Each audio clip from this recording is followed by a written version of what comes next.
আব্দুল্লাহ বিন মাকতুমের হাদিসটা যঈফ এবং সহিহ হাদিস বিরোধী। আমার ওই যে জয়ীফ জাল হাদিস ভিত্তিক আকায়েদ মাসাইল ওই কিতাবে তো আছে মাসুদামণি, ওখান থেকে দেখে নিলেই হয়। ঠিক আছে, রেফারেন্স সহ দেওয়া আছে যে হাদিসটা সহিহ নেই, বরং সহিহ হাদিস বিরোধী। আরো আসল কথা হলো যে নারীদের জন্য ওইভাবে কড়াকড়ি করা হয়নি, তারা পুরুষের দিকে মোটেই তাকাতে পারবে না। হ্যাঁ, শাহবাতের দৃষ্টিতে তাকানো নিষিদ্ধ, কিন্তু এমনি পবিত্র দৃষ্টিতে যদি দেখে, কোনো সুবক্তার চেহারার দিকে, কোনো আলেমের আলোচনার সময় দেখে, যদি মনোযোগ সহকারে শুনে এবং দেখে টিভির পর্দায় বা সরাসরি, এতে কোনো সমস্যা নাই। এটা আল্লাহ নবীর যুগেও হয়েছে। আল্লাহ নবী সবসময় ওয়াজ করতেন, মহিলারা নবী সাল্লাল্লাহু আলাইহি ওয়াসাল্লাম দেখেছেন এরকম ওয়াজ করা হতো এইভাবে। নবী সাল্লাল্লাহু আলাইহি ওয়াসাল্লাম মুখে পর্দা করে এসেছেন এমন না, বা সামনে একটা পর্দা রাখা হয়েছে এরকমও না। এগুলো ভরি ভরি প্রমাণ রয়েছে, বুখারী মুসলিম সব বিভিন্ন হাদিস রয়েছে, এগুলো প্রমাণ করে যে দেখা যায় যে রয়েছে মহিলাদের জন্য। শাহওয়াত দৃষ্টিতে দেখা নিষিদ্ধ। আর প্রমাণ হিসেবে আরো বলা যায় যে হাবাসারা যখন খেলাধুলা করছে তীর নিয়ে মসজিদে, নবী সাল্লাল্লাহু আলাইহি ওয়াসাল্লামকে মা এসে বলেছেন যে আমি দেখবো। নবী সাল্লাল্লাহু আলাইহি ওয়াসাল্লাম তাকে সুযোগ করে দিয়েছেন, তার কাঁধে মাথা রেখে উনি দেখেছিলেন হাবাসীদের নিকটে, ওই হাবাসী খেলোয়াড়দের খেলা দেখতেছিলেন। তো ওগুলো তো সবই পুরুষ ছিল। শেখ বিন বাজ রাহিমাহুল্লাহ এটাই বলেছেন যে এইভাবে দেখতে পারে বেগাইরে শাহওয়া। এমনি ভালো ভালো বুজুর্গ আলেম শেখ আলোচনা করছেন, আলোচনার সাথে সাথে তার চেহারাও দেখা আছে, দেখতে পারে, সমস্যা নেই। পুরুষের জন্য যদি মানে পুরুষদেরকে টোটালি দেখা যায় এরকম হলে, তো পুরুষদের পর্দা ফরজ করে দেওয়া হতো। পর্দা মানে মুখ ঢাকা নেই, সারা সর্বাঙ্গ ঢেকে থাকতো। তো এমন এমন তো হয়নি। অনুভাবে আব্দুল্লাহ বিন মাকতুমেরই আর একটা রয়েছে, মানে তার সাথে জড়িত একটা হাদিস রয়েছে যেটা প্রমাণ করে যে এই হাদিসটা জয়ীফ। যে মাকতুম প্রবেশ করলো, নবী সাল্লাল্লাহু আলাইহি ওয়াসাল্লাম বলছে পর্দা করো, তখন বলেছেন নবীর দুই বিবি যে উনি কি অন্ধ না, আমাদের তো দেখেন না, এটা বলেছিলেন। তখন নবী সাল্লাল্লাহু আলাইহি ওয়াসাল্লাম বলছিলেন যে তোমরা কি দেখো না? তো এই হাদিসটাকে দলিল দেয় যারা মনে করে যে পুরুষদের দিকে টোটালি তাকা যাবে না, মানে পবিত্র নজরেও দেখতে পারবে না কোনো মহিলা।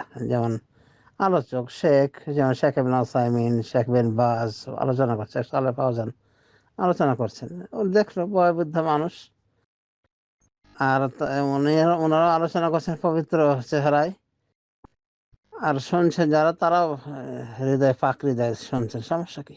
সমস্যা নাই, দেখতেই পারে। তো বলছিলাম যে আব্দুল্লাহ ইবনে মাকতুমের যে হাদিসে দলিল দেওয়া হয়, এটা তো জয়ীফ। জয়ীফ হওয়ার সাথে সাথে স্বয়ং তার সাথে জড়িত আর একখানা হাদিস রয়েছে, সেটা হলো ফাতিমা বিনতে কাইসকে নবী সাল্লাল্লাহু আলাইহি ওয়াসাল্লাম বলেছিলেন আগে যে তুমি অমুকের বাড়িতে ইদ্যত পালন করো। এরপর বললো যে ওনার বাড়িতে তো লোকজন আসা যাওয়া করে, ওয়ালাকিন ইতাদ্দি ফি বাইতি ইবনে মাকতুম, বরং তুমি ইবনে মাকতুমের বাড়িতে ইদ্যত পালন করো। কারণ ফাইন্নাহু রাজুলুন আমা, কারণ সে অন্ধ মানুষ, দেখে না। ওখানে গিয়ে তাদাঈনা সিয়াবাকে, তোমার অতিরিক্ত কাপড় চোপড় রাখতে পারবে, মানে খোলামেলা থাকতে পারবে তুমি। সহিহ মুসলিমের হাদিস।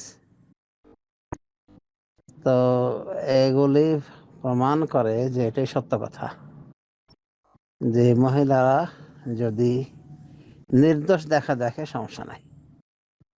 আর উদাহরণ তো বললামই, যে আজ মাহফিল চলছে, দেখছে। এখন কেউ যদি চোরের মতো করে দেখে, তার যদি তার যদি জালসা শোনার উদ্দেশ্যটাই হয় ওই প্রেম করা বা দেখা, এক নজর দেখা, মানে শাহওয়াতের নজরে, হয়তো সে থেকে দেখে সুন্দর লাগছে, তখন তো সেটা সেই জন্য সে তাই থাকবে। আমরা তো আগে গোড়া বলেই আসছি যে শাহওয়াতের নজরে দেখা নিষিদ্ধ, হারাম। তো এগুলোই প্রমাণ যে নারীদের ক্ষেত্রে যেভাবে কড়াকড়ি করা হয়েছে পর্দার বিষয়ে, পুরুষদের ক্ষেত্রে এরকম করা হয়নি। যদি এরকম হতো তাহলে পুরুষদেরও বোরকা পরা ফরজ করে দেওয়া হতো, কারণ মহিলা দেখে নেবে। তো এটা আল্লাহর রহমত যে আল্লাহ পুরুষদের উপরে এভাবে কড়াকড়ি বিধান আরোপ করেনি। পুরুষদের পর্দা হলো তাদের নজর অবনমিত থাকবে, মার্জিত পোশাক পরে থাকবে। এই জন্য তো তাদের যদি ন্যূনতম কাপড় থাকে যে নামাজের সময়, যে একটা চাদর, একটাই কাপড়, কিন্তু কাঁধ ঢেকে যায়, ওই চাদরে নামাজ পড়তে পারবে তারা।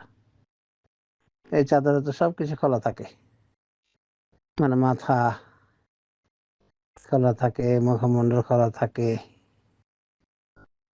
তারপর পুরুষ একটা গেঞ্জি, একটা লুঙ্গিতে নামাজ পড়তে পারে, যেটা মহিলাদের ক্ষেত্রে দুঃস্বপ্ন। তো শিথিল করা হয়েছে, কারণ পুরুষদের মাঠে ঘাটে কত রকম কাজ থাকে। তো এই জন্যই আল্লাহ রাব্বুল আমিন পুরুষদের ক্ষেত্রে অতটা পর্দার বাধ্যবাধকতা রাখেননি। তাদের মনের পর্দার বিষয়টা লক্ষ্য রাখা হয়েছে, আর মার্জিত পর্দা, যেটা তার জন্য সম্ভব পুরুষ হিসেবে। চোখ নিচে করে রাখবে, তাকাবে না।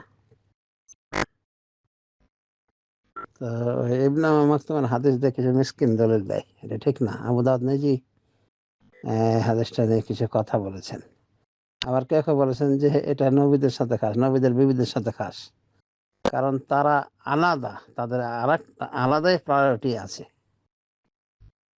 এই জন্য হাদিস জয়ী ফেলে আর এগুলো নিয়ে তাকাল্লুফ করার দরকার নেই। আসল কথা ওই হাদিসটা জয়ীফ, এবং একাধিক হাদিস আছে এই হাদিসের বক্তব্য বিরোধী। আল্লাহ আলম।